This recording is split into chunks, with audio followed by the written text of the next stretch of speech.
ELN. ¿Hay optimismo por parte del gobierno en la reactivación de acercamientos con este grupo insurgente? Bueno, se sigue trabajando sobre ese tema. Precisamente el alto comisionado viajará en las horas de la tarde a Venezuela para continuar con este proceso. Por el momento, pues se está dialogando y lo que esperamos el gobierno, lo que esperamos los colombianos, es que se den las condiciones para que se pueda reiniciar las conversaciones formalmente que nos permitan avanzar en un proceso de negociación con el Ejército de Liberación Nacional. Señor presidente, ¿qué información se tiene a esta hora sobre la situación de Neiva, donde fueron secuestradas varias personas por parte de la guerrilla de las FARC? Sí, la información que tenemos por parte de las fuerzas, los organismos de inteligencia, en el día de ayer, como usted ya conoce, pues se presentó este hecho, al parecer en unos camiones con distintivos de la policía, con uniformes de la policía, lo que lógicamente trajo consigo el malentendido de lo que se podía estar presentando en ese momento. Parece que ya se han liberado 6 personas, dos ancianos creo y unos niños, y lógicamente se está trabajando con el ejército y con la policía dentro de un operativo para tratar de recuperar a todos y cada una de las personas que fueron secuestradas. Presidente, con respecto al mismo caso de Neiva, ¿usted no teme, presidente, que esto sea, que las FARC estén cumpliendo su amenaza de trasladar la guerra a las ciudades, como había dicho el Mono Jojoy? A ver, ese es un tema que la guerra la hemos vivido en todo el país.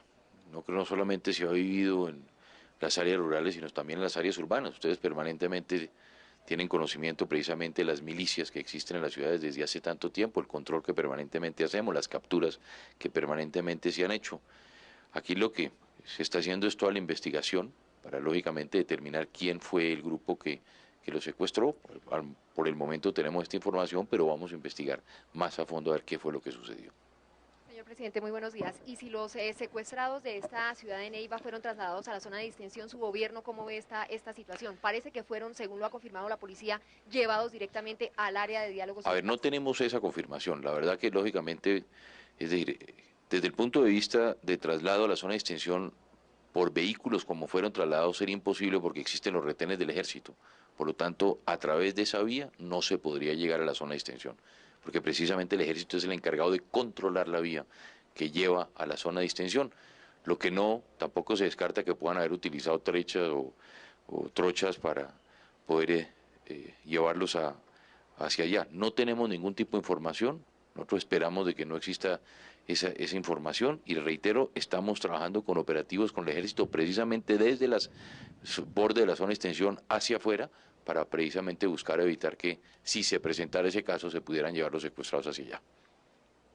Señor presidente, buenas tardes. El juzgado quinto civil del circuito de Bogotá le acaba de conceder una tutela a los indígenas para que se paren las fumigaciones. Las fumigaciones están siendo noticias también en los Estados Unidos. ¿Qué va a suceder con esto? ¿Van a parar las fumigaciones? A ver, aquí hay dos temas que son importantes en lo que nosotros hemos dicho desde el gobierno y en el cual coincidimos no solamente con los indígenas, sino los campesinos de Colombia. Y por eso, por primera vez, ustedes se han dado cuenta que ha sido este gobierno el que hemos iniciado el proceso de erradicación manual y precisamente trabajando de la mano con las comunidades para poder implementar este tipo de programas. Nosotros es los que hemos venido insistiendo en que esos cultivos que llamamos nosotros cultivos familiares, que es la hectárea, las 2 hectáreas, las 3 hectáreas, podamos trabajar de la mano precisamente con las comunidades. Ya tenemos el primer experimento en el Putumayo donde hemos trabajado, pero también este gobierno por primera vez ha determinado lo que son los cultivos industriales en que no son los campesinos, no son los indígenas los que los controlan, sino son los narcotraficantes. Entonces tenemos que partir de una base. Con el narcotráfico no se va a negociar. Con el narcotráfico no vamos a llegar a acuerdos para erradicar las 100, las 200, las 300, las 500 hectáreas. Esos son cultivos en que nosotros hemos determinado que son los cultivos industriales con los cuales estamos fumigando. Pero de la mano, lo que le estamos pidiendo a la comunidad internacional es que a ese pequeño campesino nos ayuden con recursos para que de la mano podamos trabajar. En eso coincidimos porque precisamente ha sido mi gobierno el promotor de este tipo de acuerdos. Y ya en la reunión que tuvimos aquí con los gobernadores estamos trabajando en ese sentido. No solamente estamos trabajando con organismos como era precisamente el Plante, sino también con recursos del Plan Colombia, precisamente para poder erradicar este tipo de cultivos ilícitos, trabajar con las comunidades, reitero, como el experimento que estamos haciendo en el Putumayo. Y en eso vamos a insistir, pero ahí también vamos a necesitar buena parte de la colaboración de la comunidad internacional, precisamente en que esos recursos que nos han prometido, especialmente la Unión Europea, en temas que tienen que ver con la erradicación de cultivos, sean recursos que salgan muy rápidamente y que nos permitan actuar con las comunidades. Ellos quieren trabajar en ellos. Nosotros claramente, todas las informaciones que tenemos, cuando ustedes las tienen, los campesinos no quieren estar en la ilegalidad, ellos no quieren estar produciendo para ellos drogas que precisamente pueden llegar a envenenar hasta sus propios hijos. Eso es lo que no quieren para sus hijos y por eso queremos y hemos llamado precisamente la atención de la comunidad internacional para que nos colaboren en este tema de cultivos. Pero tenemos que entender que las 100, las 200, las 300 hectáreas que son cultivos dueños de los narcotraficantes, es imposible llegar a un acuerdo con ellos, primero porque no estamos dispuestos como gobierno y segundo, ese tampoco es el interés de ellos. Bueno, la tutela se está estudiando jurídicamente en este momento, precisamente en una zona en la cual nosotros siempre hemos querido proteger y es la preocupación nuestra, que es la amazónica. Se está haciendo un análisis por parte de los organismos o de las oficinas jurídicas de los distintos entes, Ministerio de Justicia, Consejo de Estupefacientes, desde la Presidencia de la República, para ver cuál es el mecanismo que podemos implementar.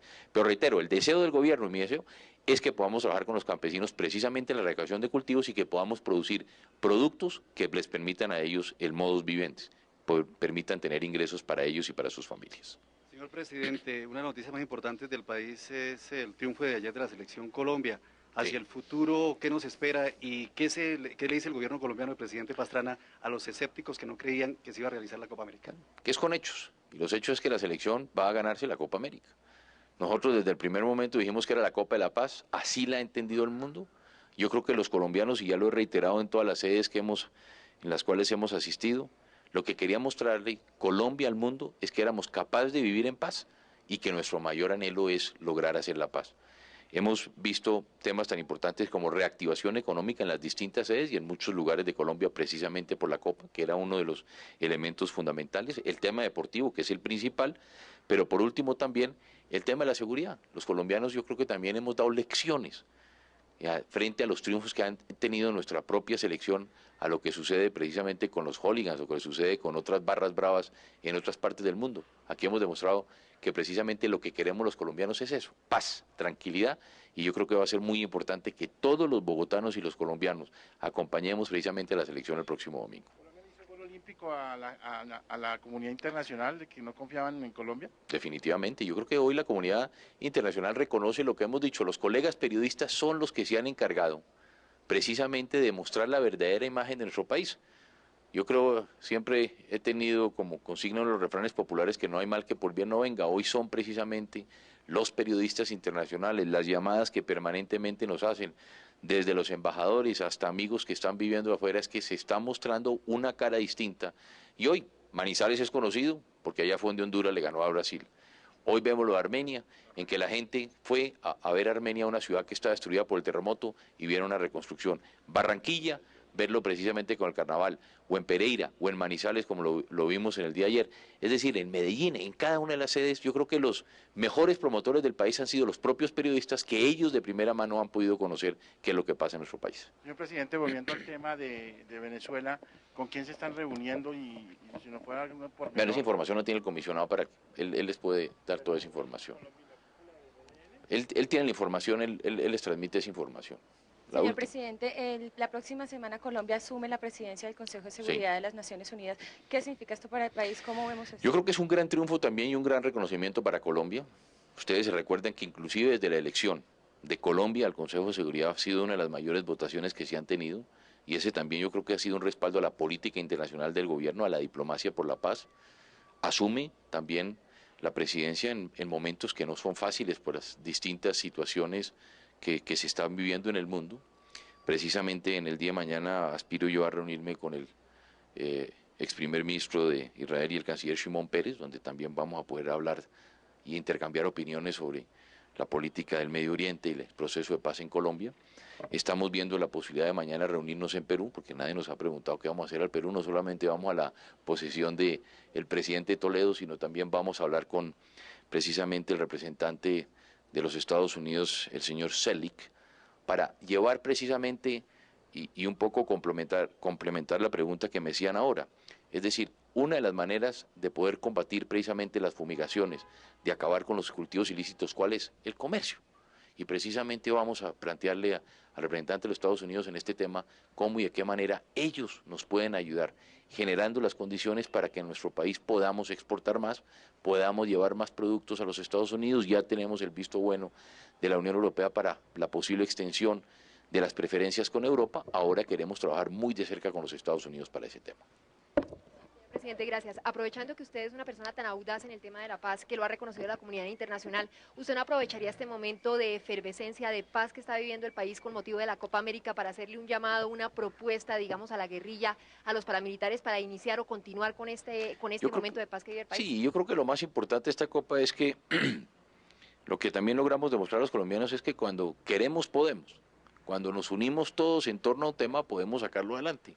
Dijimos que íbamos a hacer la mejor Copa América y vamos a hacer la mejor Copa América. Esperamos que podamos hacer esa mejor Copa América finalizando el próximo domingo.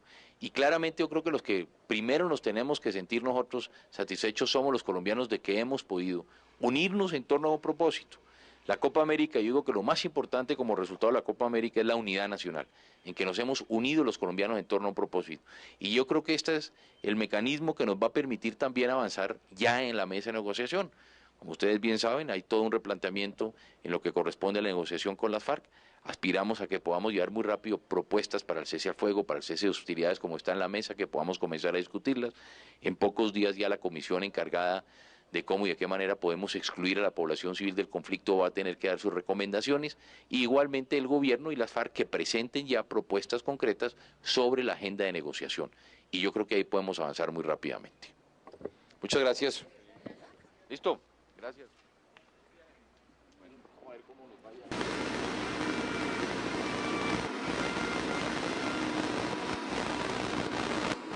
Hola, bienvenido. ¿Cómo te ha ido?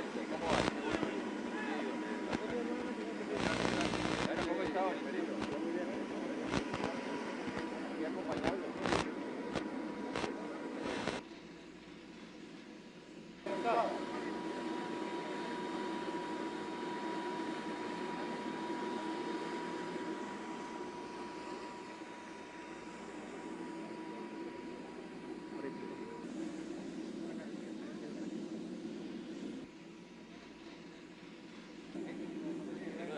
Ya, porque podemos hacer izquierda.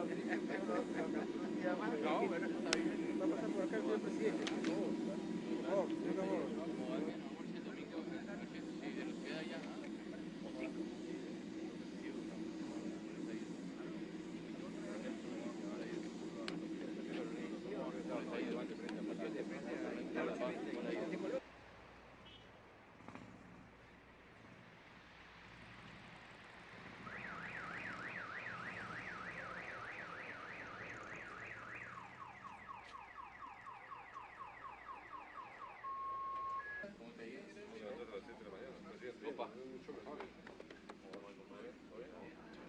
Hola, ¿qué tal? ¿Cómo estás?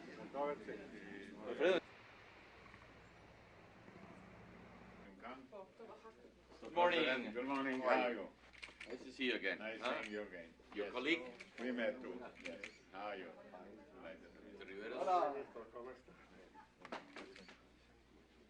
El señor embajador, ¿qué dice? ¿Cómo es? Please. Thank you. ¿Cómo está? You have a good rest yesterday? Yes, more or less. We went for a party yesterday night. A party? Yes. Where? After the dinner? Yes. Oh my God. ¿Ah? ¿A dónde fue la fiesta, embajador? Yes. Muy bien. And all this peace process?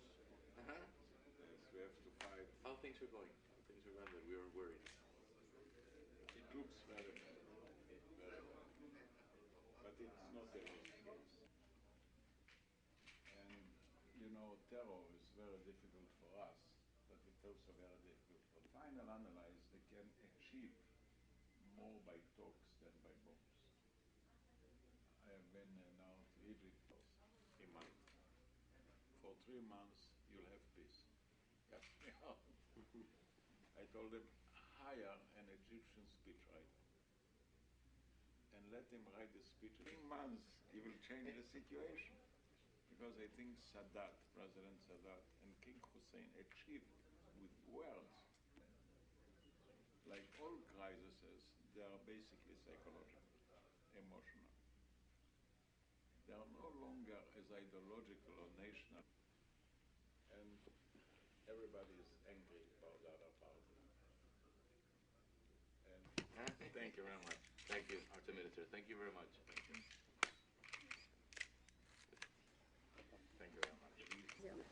Bien, yo creo que fue muy interesante.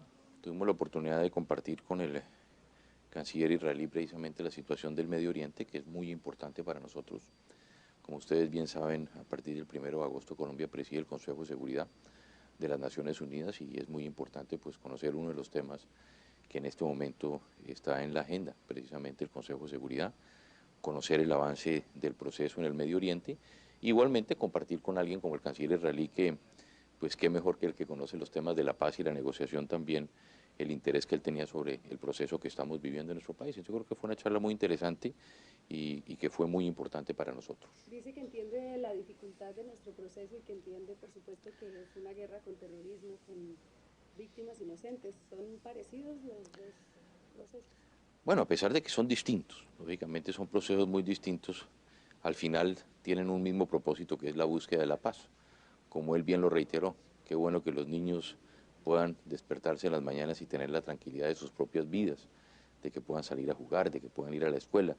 Y en eso estamos comprometidos, al fin y al cabo ese es el anhelo de los colombianos, como es el anhelo lógicamente también en el Medio Oriente, de buscar y consolidar un proceso de paz. Y yo creo que las experiencias son muy importantes, a pesar, reitero, de que ser dos temas tan distintos, pues al fin y al cabo también hay puntos que son comunes para consolidar un proceso de paz. Presidente, con Perú, ¿vamos a hacer algún convenio? ¿Hay proyectos en marcha?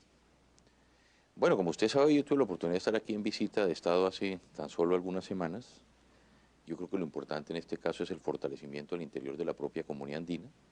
El presidente de Toledo así lo ha reiterado, en que tenemos que fortalecer la comunidad, en que tenemos que buscar proyectarla hacia el futuro.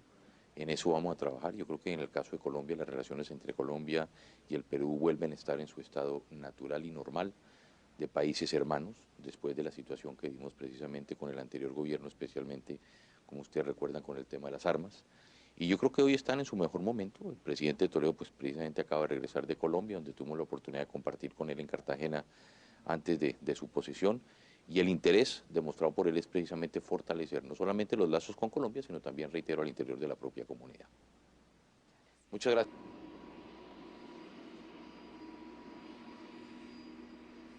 En el caso de Colombia, usted sabe que pues, en el caso del Putumayo estamos haciendo inversiones muy grandes, estamos desarrollando planes y programas con el Ecuador, porque ahí lo que tenemos que llegar es con inversión social y aspiramos a que podamos llegar precisamente con este tipo de inversiones. ¿Qué pasa con las fumigaciones? Se dice que, por ejemplo, en la parte fronteriza entre Ecuador y Colombia, en la parte nororiental del Ecuador, por ejemplo, ya ha habido afectados, gente que ha sido incluso ingresada, atendida por médicos porque tienen problemas de salud. A ver, la verdad no conocemos esos casos. Inclusive son casos, como lo decimos en Colombia, usted sabe que los militares ejercen el control de la zona, la policía ejerce el control de las zonas de fumigación y hasta el momento, en el caso colombiano, con hombres que han estado expuestos a precisamente las fumigaciones, no hemos tenido precisamente ningún tipo de afectaciones. Hubo una marcha en Cali en la que decían que los cultivos y la salud de los campesinos estaba siendo afectada por el glifosato. No, la verdad que no hay, casos concretos no hay. Y como digo, inclusive los soldados, propiamente los soldados que están ahí en la zona de fumigación. Aquí lo que hay que evidenciar son dos cosas que hemos hecho con el gobierno colombiano por primera vez, que es los cultivos que yo denomino familiares, que es la hectárea, las 2 hectáreas, estamos trabajando en proceso de erradicación manual, como es el caso del Putumayo, donde tenemos en este momento más de 7.000 familias trabajando, más de 25.000 personas en la erradicación manual. Y el otro son los cultivos que yo denomino cultivos industriales, las 100, las 200, las 300 hectáreas. Esas no son de los campesinos, esas son de los narcotraficantes. Y es ahí donde estamos haciendo precisamente las fumigaciones. Entonces, por primera vez en la historia de Colombia hay 2 mecanismos para acabar precisamente con la droga, el de la erradicación manual, en el que estamos trabajando y vamos a trabajar con las comunidades, y lógicamente el de combatir el narcotráfico. En la frontera con el Ecuador, ¿cuál es el problema? ¿Es de cultivo industrial o cultivo artesanal? Depende, hay de todo. Hay zonas en que son cultivos familiares, hay zonas que son cultivos industriales y por eso hemos diseñado precisamente este programa y el Putumayo se convierte en ese programa piloto. Es decir, en esa zona los cultivos han sido diversificados. Siempre lo vas a encontrar. Siempre va a encontrar usted en que ciertas áreas hay campesinos que están con la hectárea, con las 2 hectáreas, y los narcotraficantes que están buscando las mayores extensiones, especialmente todas aquellas que van golpeando a la selva y que están golpeando al medio ambiente. Presidente Pastrana, en el Ecuador están un poquito preocupados por las diversas incursiones que ha habido de los grupos guerrilleros hacia nuestro país. Incluso se está pensando en pedirle al gobierno colombiano que se haga una comisión binacional o algún esfuerzo binacional para poder combatir y para poder evitar que esto suceda. Bueno, existe la comisión binacional. Y precisamente en varias oportunidades ha estado el ministro de la Defensa en el Ecuador hablando con las autoridades ecuatorianas para que podamos implementar programas que nos permitan combatir precisamente a la insurgencia. Y en eso estamos trabajando en todos los campos, no solamente en el campo que tenemos un enemigo común que es el narcotráfico. Como digo yo, Colombia fue el que sufrió precisamente la presión que se ejerció en otros países. En el caso colombiano, como en el caso ecuatoriano, nosotros nunca producíamos cocaína. Yo no sé si en el Ecuador se producía cocaína, en el caso colombiano nunca. Y precisamente fue por la presión que se ejerció en Bolivia y en Perú que esos cultivos hoy han terminado en nuestro país. Y por eso es que yo reitero que tenemos es que trabajar de la mano. Inclusive por eso es que llevamos la iniciativa andina a los Estados Unidos con el presidente Bush, en que tenemos que buscar hacer inversiones en todas estas zonas y que todos trabajemos en torno a un enemigo común que es el narcotráfico. Usted está hablando de la inversión social, pero ¿usted ya consiguió el dinero para la inversión social Sí, que claro. tenía que conseguir en Europa? Sí, todo. El Plan Colombia el Plan Colombia hoy es un hecho. ¿Consiguió los 7.000 millones de dólares? Nosotros ya conseguimos absolutamente el Plan Colombia. De los 7.000 millones, 5.000 los ponemos los colombianos. Y eso es lo que es importante. El Plan Colombia es el plan social más importante de Colombia. El 80% del Plan Colombia es inversión social. Y es donde estamos llegando. Distinto a lo que se trataba de decir de que el Plan Colombia es militar, es el plan más grande social que ha tenido el país, es el Plan Colombia. Familias en acción, jóvenes en acción, vías para la paz. Estamos trabajando también en lo que tiene que ver con la generación de proyectos productivos. En fin, ese es el proyecto más grande de inversión social en nuestro país. Hay un expresidente ecuatoriano que se atrevió a decir que la guerra en Colombia se había internacionalizado y que en el Ecuador estamos en guerra. ¿Usted qué le diría? Sí, que yo fui el que internacionalicé precisamente esa guerra, que es el narcotráfico. Ese es el enemigo común de todos nosotros. Y precisamente por nosotros hemos venido insistiendo en la corresponsabilidad, que no son los ecuatorianos, no somos los colombianos, no son los bolivianos, no son los peruanos los que estamos precisamente promocionando el negocio, sino donde se está consumiendo, que precisamente es en Estados Unidos y es en Europa. Y por eso yo creo que uno de los grandes logros de la diplomacia por la paz fue eso, la internacionalización precisamente de la teoría de la corresponsabilidad, en que si se deja de consumir, lógicamente se va a dejar de producir. Pero también que necesitamos de la ayuda de quienes están consumiendo, llámense los Estados Unidos o llámense en Europa, para poder hacer las inversiones sociales. ¿Cuántos años cree usted que pasen para que el Plan Colombia sea efectivo? No, ya está efectivo. Y es un plan a 3 años. Pero el para actual. que se vean los resultados de inversión social y todo. Ya, están viendo. Ya estamos viendo. Pero las fronteras todavía son muy pobres. No, muy bien. La verdad que estamos viendo ahí. Si usted va al Putumayo, ve precisamente la carretera que ya se inicia a Mocoa, que estamos llegando hacia el Huila, estamos invirtiendo en las familias, estamos invirtiendo 7.000 programas de erradicación manual de cultivos. El Plan Colombia es una realidad y ya estamos trabajando en él y ya tenemos los recursos para los próximos 3 años.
En nombre del Congreso de la República, invito al ciudadano Alejandro Toledo a prestar el juramento de ley.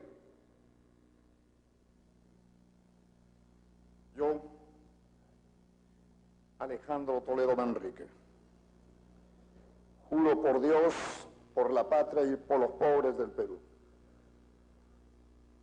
que ejerceré fielmente el cargo de presidente de la República que me ha confiado la nación para el periodo 2001-2006, y defenderé la soberanía nacional y la integridad física y moral de la República. Cumpliré y haré cumplir la Constitución política y las leyes del Perú. Reconoceré y respetaré la libertad de culto, la importancia de la Iglesia Católica en la formación cultural y moral de los peruanos.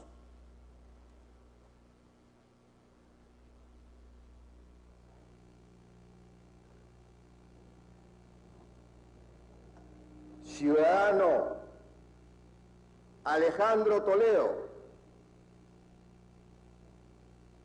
en nombre del Congreso, os impongo la banda presidencial por mandato del pueblo y en su nombre.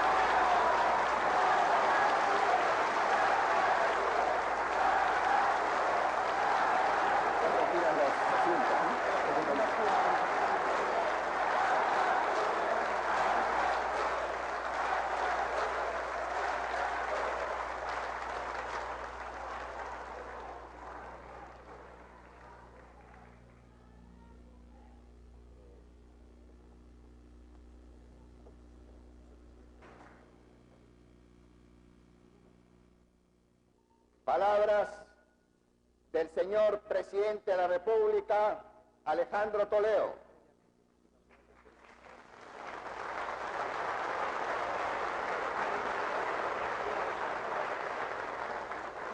Previamente, el himno nacional del Perú.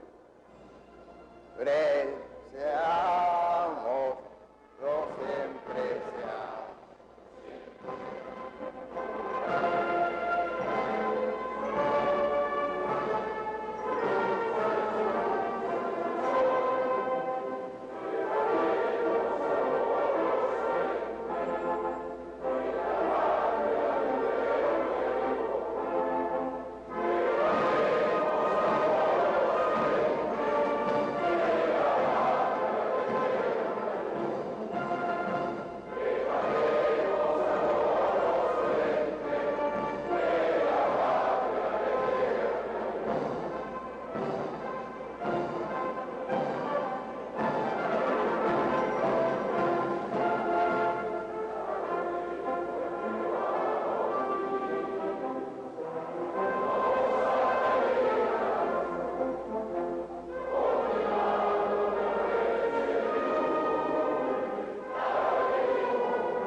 hermanas y hermanos del Perú,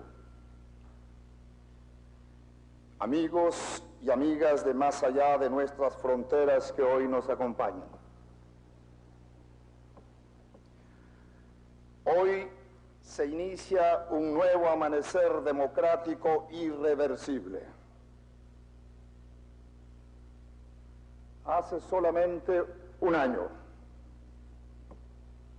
era casi imposible imaginar los acontecimientos acelerados que nos llevaron a conquistar la democracia, levantar el manto de la corrupción y de la mentira e iniciar el camino de una transición democrática responsable, constructiva y con esperanza. Una transición democrática presidida por un ejemplar hombre de enorme credibilidad, un hombre que le ha dado prestigio al Perú en estos últimos 8 meses, el doctor Valentín Paniagua, a quien rindo público reconocimiento.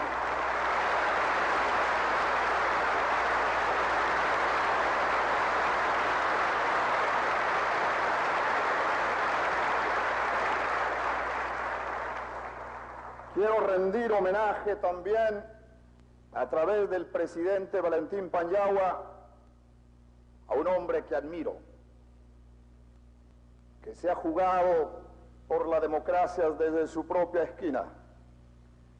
Quiero rendir tributo también a nombre de la nación y a través de él a su gabinete, al embajador Javier Pérez de Cuellar.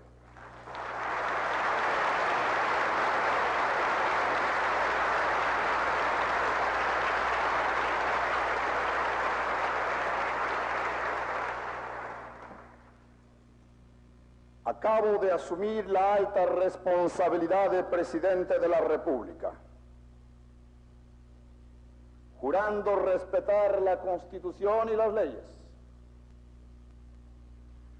Lo he hecho también frente a mi propia conciencia y teniendo presente los valores y principios morales que nos comprometen. Señor presidente, vengo a este hemiciclo trayendo no solo mis convicciones personales, sino los sueños y anhelos de cambio de todos los peruanos.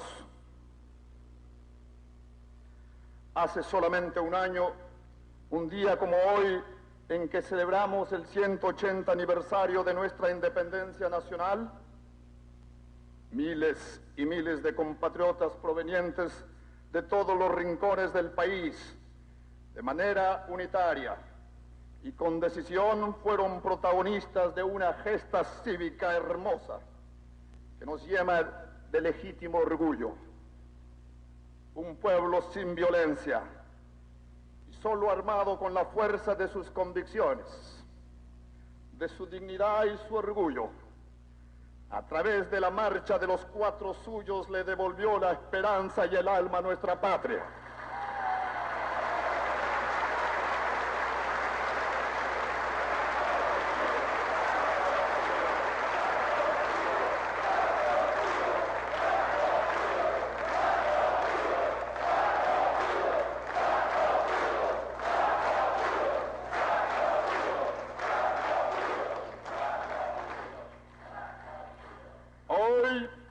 El futuro nos espera con esperanza. Juntos, y me refiero juntos a todos, tenemos ahora que fortalecer nuestra frágil institucionalidad democrática,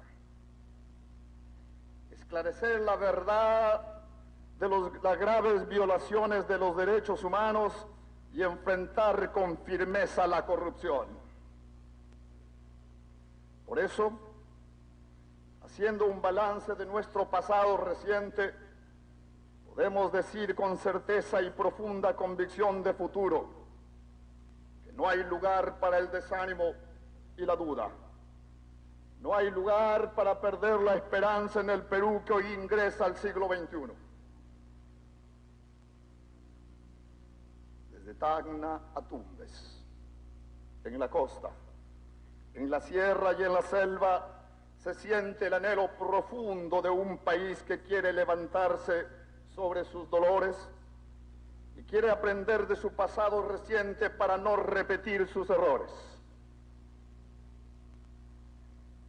Se siente el anhelo profundo de un pueblo que está deseoso de que exista una verdadera justicia social y oportunidades para salir adelante. Se siente el anhelo profundo de un pueblo que espera que su gobierno cumpla con su compromiso de generar más trabajo. Se siente el anhelo profundo de un país que espera que su gobierno sea un gobierno al servicio del pueblo y no un gobierno para servirse del pueblo.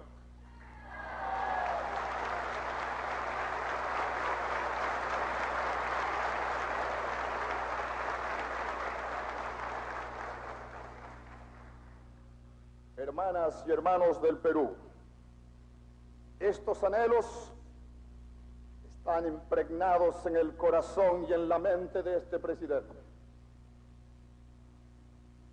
Amigas y amigos del Perú y de países hermanos, quiero hacer una pausa para compartir con sinceridad con ustedes el eje central de mi gobierno.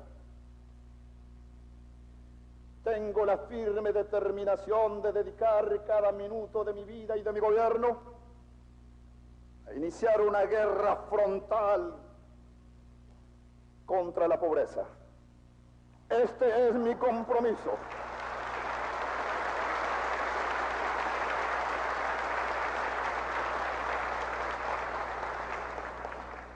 A este objetivo dedicaré toda mi fuerza, mis sueños y mi terquedad.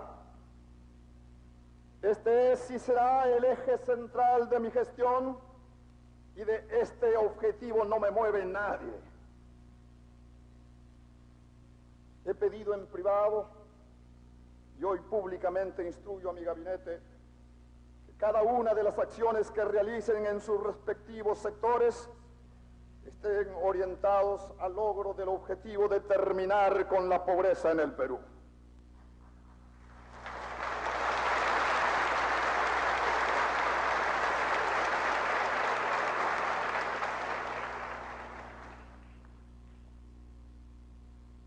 Ha llegado el momento de iniciar una marcha hacia los cuatro suyos, para devolverle descentralizadamente a los pobres de los últimos rincones del Perú olvidado la posibilidad de salir de su pobreza y marginación a través del empleo digno, de la educación de calidad y de la salud con integridad.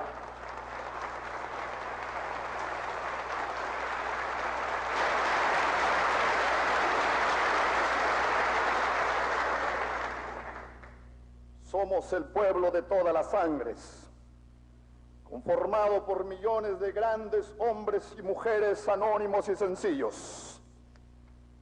Somos parte de una herencia y de una historia. No venimos de la nada.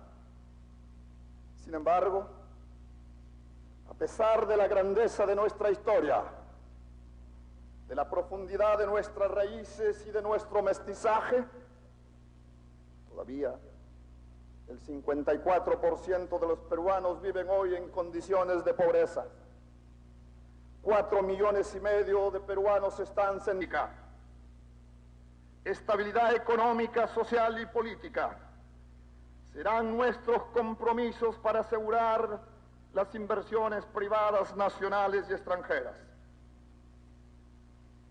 También promoveremos especialmente las inversiones productivas en los sectores que tienen mayor capacidad para generar trabajo, como la agricultura, la agroindustria, el turismo, la construcción, pesca, la industria y la minería. Aquí impulsaremos propuestas para reactivar la agricultura y darle una importancia prioritaria a la agroindustria generadora de trabajo y de divisas.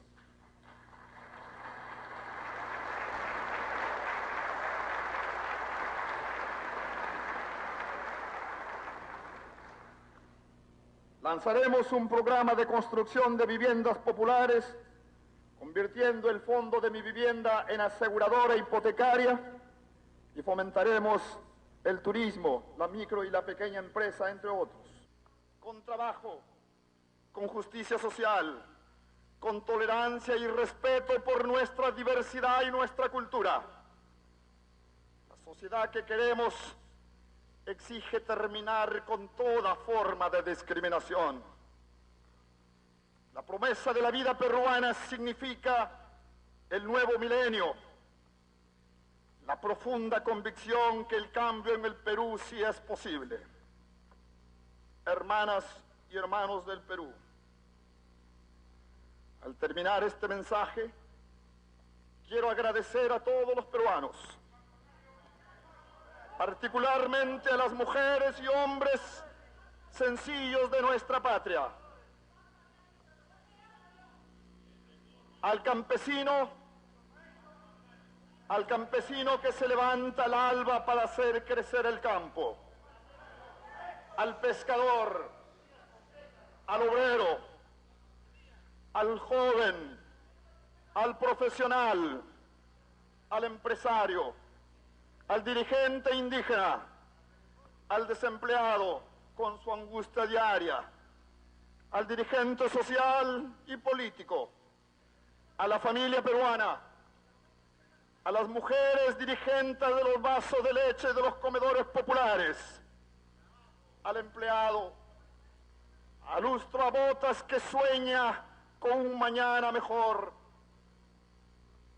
Vengo a decir, señor presidente, que tengo la firme determinación de no defraudar a mi pueblo.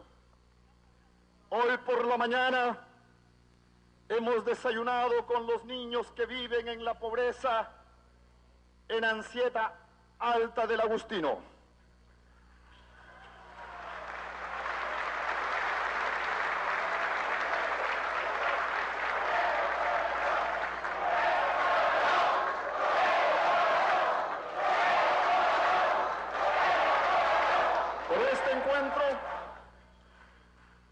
Con este encuentro, este día tan especial para mí, he querido compartir y expresar mi compromiso con los más pobres del Perú. Con el Perú de hombres y mujeres concretos, con sus pequeñas y grandes historias, con sus tristezas y con sus esperanzas.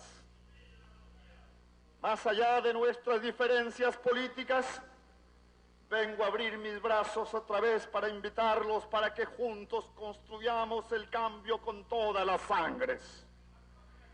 Los invito a que juntos logremos el cambio. Amigas y amigos, los invito a que juntos hagamos realidad nuestro sueño. El Perú nos espera. Muchísimas gracias a ustedes.